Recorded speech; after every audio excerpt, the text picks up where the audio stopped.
everyone for just giving me a little bit of space to share some of this with you, and I really hope it's useful. And actually, as I was saying to John, and before you all joined us just briefly, it's something that I think I'm going to need to start to bring home with me as well into the house. And my husband and I are going to have to really start thinking about huddling properly in the evening. And as soon as I explain it all to you, you'll maybe understand why. I think it's just one of those lovely things in life that we can all do. About a year ago, we decided as an organisation that we'd got reflective practice types of situations that were occurring and that we were working with.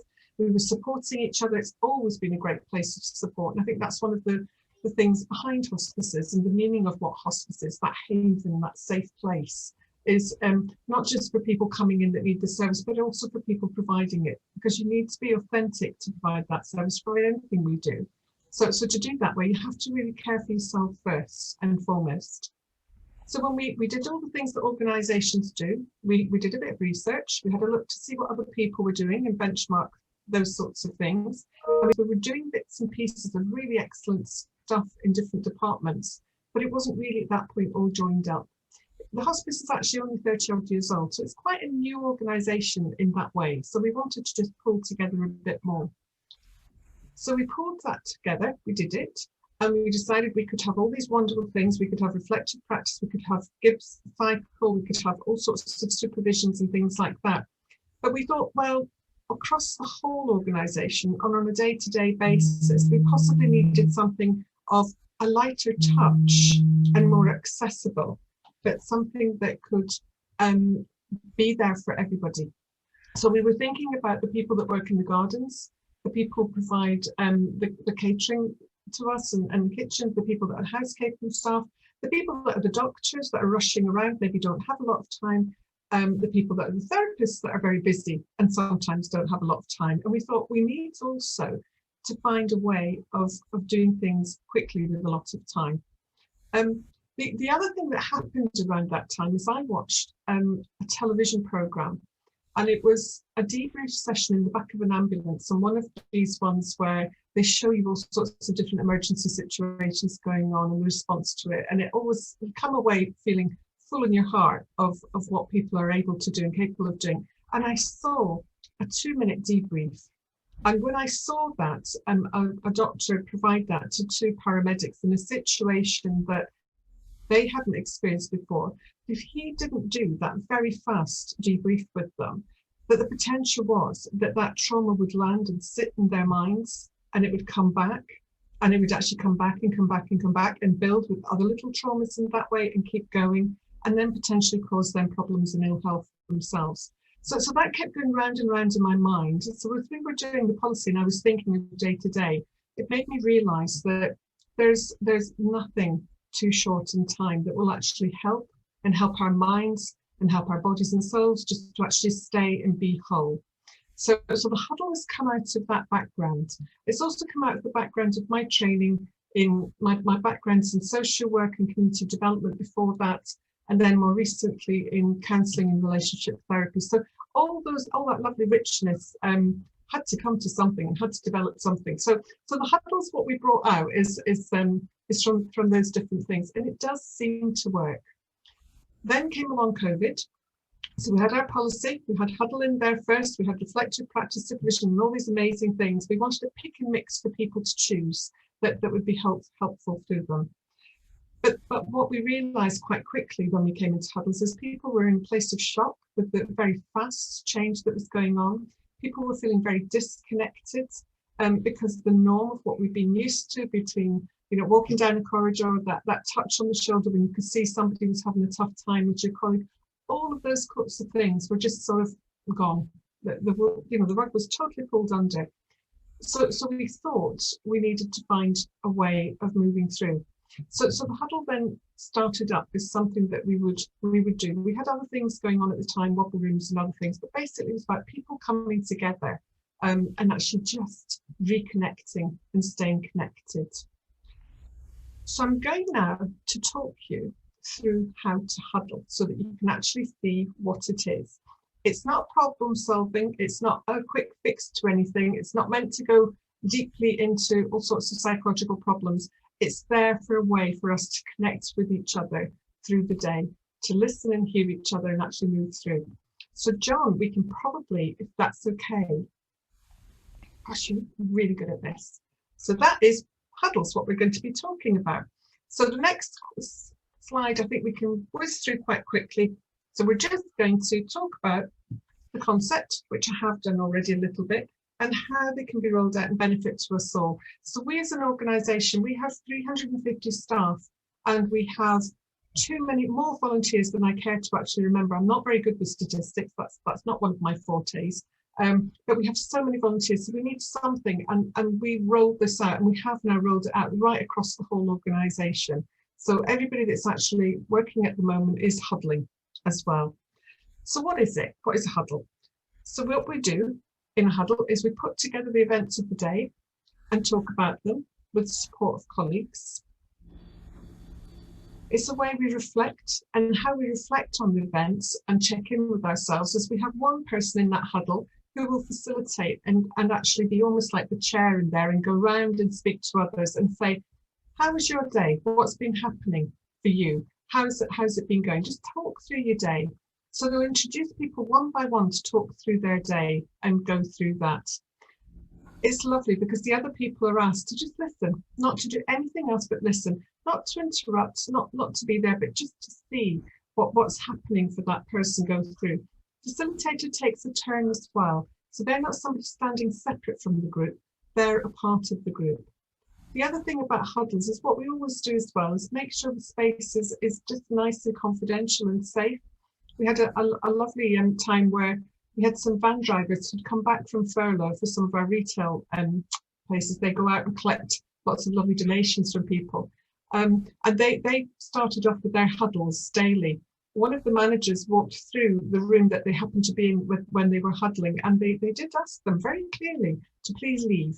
They were busy huddling, and because they'd taken that space and really owned it for themselves, which was really good. So they were putting together their day and actually working it through, and they were supporting themselves and working through. So the working of it and how will we make it work? So as I've just said, there's a facilitator. They start the huddle up, they get the group growing and working through, check through what's happened. They listen, everybody listens to each other. There's so much power in listening, so much power in leaving that space. So the facilitator's role is an easy, simple one, but it's also quite complex because they have to hold back and they have to gently but compassionately hold others back from trying to fix and sort things out. And if people have had a difficult day and are talking about difficult things, and sometimes that's not easy, but actually that's the important part of their role, to do that and to keep that lovely space feeling safe. So then they go around everyone and they check what their day's been. They go around again and say what's challenged. Now the order of these is done on purpose. So you take the challenge first, and then you take the good thing second. So we'll go around the group and actually talk about one thing that's challenged you today. If people don't have something and there's nothing there that's challenged them, that's absolutely fine. They can actually say they've come for the day just for a cup of coffee, because sometimes people are so full that actually being in the room is enough. And I think that's one of the things that's really important for the facilitator as well, to just make sure everybody knows that. So it's not because they don't trust that they can't share, it's just maybe that they're not feeling able because they are so full up. If they start, they're a bit worried that they'll never stop, or they'll burst into tears and feel embarrassed, which some people do in huddles, and that's fine in our environment, that's not a problem. But for some people it is a problem for them. So the huddle's not there to fix all of that, but just sometimes people, it's enough for them to just absorb that care from their colleagues and working around. So we start off with a challenge, and then once we've all gone round and had a go at talking about a challenge, there's quite a lot of interesting things happen in that part of it. One of the huddles that we have, and they've given me permission to tell you, is in our inpatient unit. They huddle in the middle of the day because they work on shift patterns and they have different people coming in at different times. They've discovered that one of the byproducts of their huddle is that they actually start to talk about what's been difficult with the shift before, and then others who are maybe working with other patients where maybe they haven't had so much need for to press buzzers and different things, so that their attention's not been drawn and being able to get on with the more routine parts of their work. There seems to have been a culture in there that I think lovely people as they are, they still do, and they say they do, of keeping going and keeping strong. So even though the team want to ask each other and help each other for help, they haven't actually been in the process of doing that very much. But when they came together in the huddle, they talked about something that's challenged them. When it's come through towards the end, they've each then gone off and supported each other and said, do you know, you said that challenged you, well, I can come and actually do that bit for you and you do that bit for me. So it's actually slowly changing some of the behaviours and the cultures that they have in a really nice way, and making them actually feel more safer in doing that. It was one of our sisters that talked to me about this, and she said even she, with her role in there, says, I know what we're like. She says, and I carry on as well when I know I shouldn't, and I know I should ask. But it's really lovely to see the way people are changing that. The next thing people do towards the end of it is they go around and they talk about one good thing that's happened for them through the day, because we're trying to lift. It's almost like you've taken the lift down emotionally a little bit for people, and now it's coming back up and letting the mind concentrate and focus on something a bit positive. So for this one and the good thing, sometimes people can't think of something that's good. They've had a really rough day. So in those instances, what we say to the facilitators is, think of something good that's to come. What would you like to happen next? What are you going to do to comfort yourself, to give yourself a nice space? You know, you're going to go home and have a nice warm bath. If you've got a dog, you're going to give it a cuddle. What is it? What thing there shines for you? So you work through that. Then the group, obviously, it listens, everyone takes their turn, and words of support are offered when needed. So affirmation, you can never get too much of that in my book. It's about supporting everybody to support each other. So we don't have it sitting around in silence, but actually what we don't have is lots of people trying to fix other people. What we have is lots of people listening, nodding and being really affirmative, and actually also empathizing in a simple way, which people, when they're given permission, I think we all do brilliantly well. So it's working through there. The next slide would define a little bit of what we do there. If we move on to that, I'm not sure if you'll see this, but I know that these slides are going to be available on the website. You can see afterwards. It's just the form that we use to capture this, because what we discovered in our organisation is it's quite helpful to have a look at the themes of things that are coming through when we do these types of things. So some people might want to do this, some people might not want to do this, but it's handy to just find out if there's anything that's sticking and getting stuck, or also just to celebrate the things that people have worked through. So you're going to hear a voice in a moment, and that's my lovely colleague Helen, just to give you a sense of another voice, and she'll just tell you a little bit about how we use this form. Because this is not a problem solving exercise as such, sometimes there won't be any actions. So if you can see on here, sometimes it's been said no actions from today's huddle, or actually that we've already given support in the huddle and we don't need any more actions. But sometimes some actions will come out of it, and that's where you record it on there. That is brilliant. So basically that is what we do. Are they beneficial doing this? We find that the huddles, people have started to come together. We usually say to people to try and do this 2-3 times a week. Some teams have taken this on and do this daily and work through. And we say it's great because it's a really good way to get structure in, of checking in with ourselves. Often people need permission to do that. It's a lovely thing. We all know that lots of lovely little sayings like put your own life jacket on first and all of these sorts of things. But actually in practice, it's something that we don't always do. So once we've built this in, what we've discovered now is people actually do start to do it. And it's really, really helpful. The other thing maybe to say as well is that this has been from the leadership team. They were part of the pilot group when we introduced it.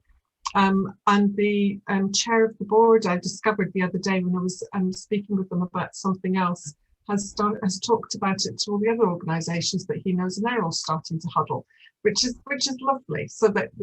They didn't have this and talking about it. He just said, well, this is what we do, 1, 2, 3, and move through. So they are huddling themselves, which is great, and finding it useful.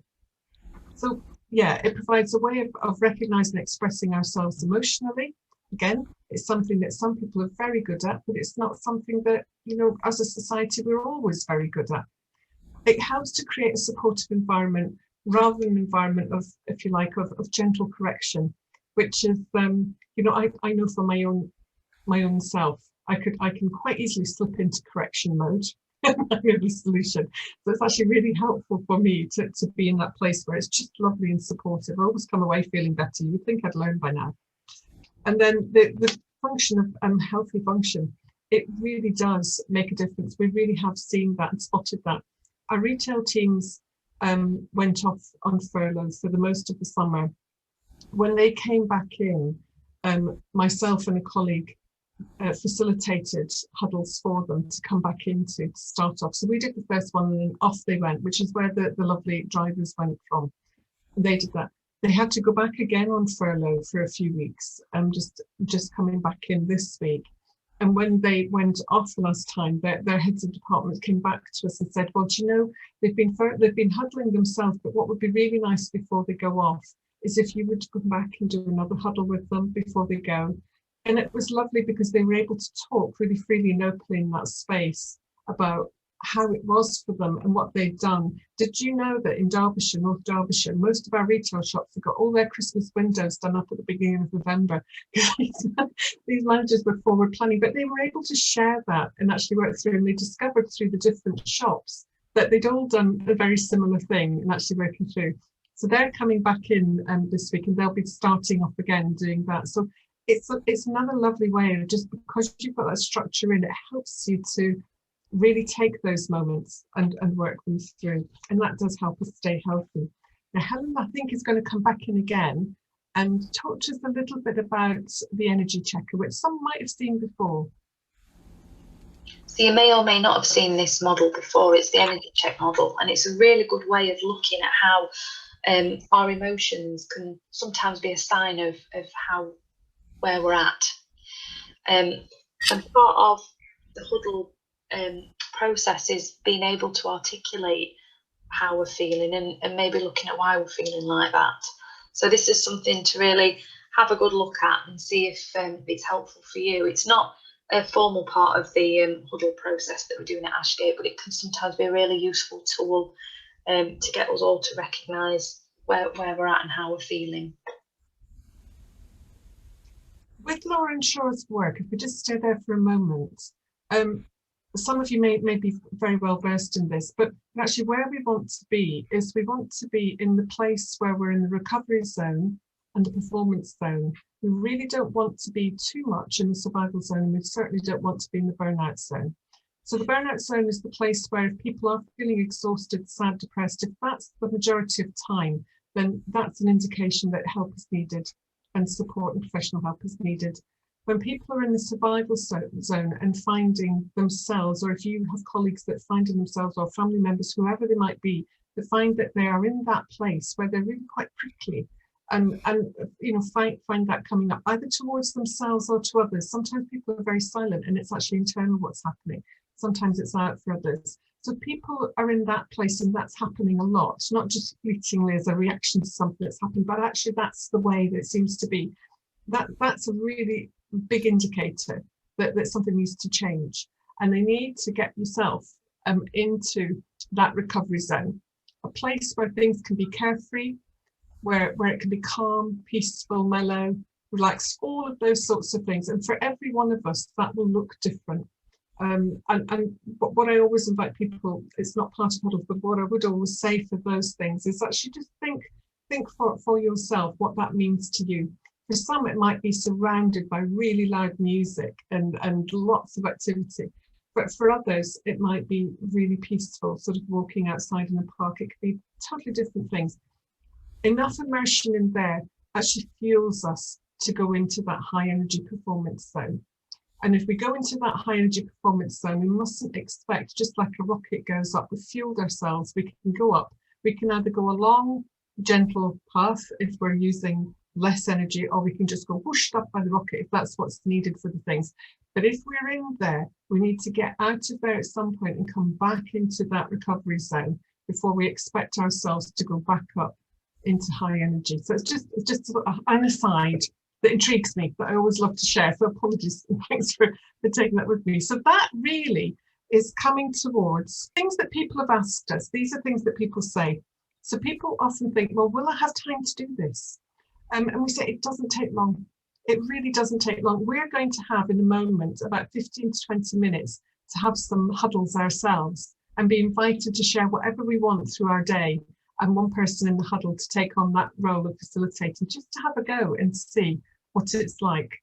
So remember what I've said about the burnout zone and the other zones in there. It's just very short, brief, but it's lovely. It just keeps you topped up and keeps us moving through. The other question we get asked as well is, well, what about if I'm worried about someone that's in there?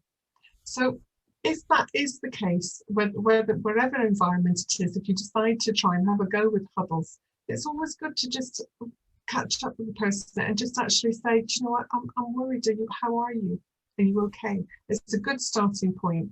And there are other sorts of things that will be in place in either organisations, families, or any systems with people to help support. And it's just to remember those things there. But the first thing is always to actually just be honest and gentle and just tentatively own your feeling and ask someone how they're feeling. So the final one on this, and this is the final little bit, and then I'm kind of done, is what if I don't wish to contribute? So that's the other really important thing for the facilitator and their role, whoever's doing this. If that's okay, that's absolutely okay. People turning up is a lovely form of participation and being there.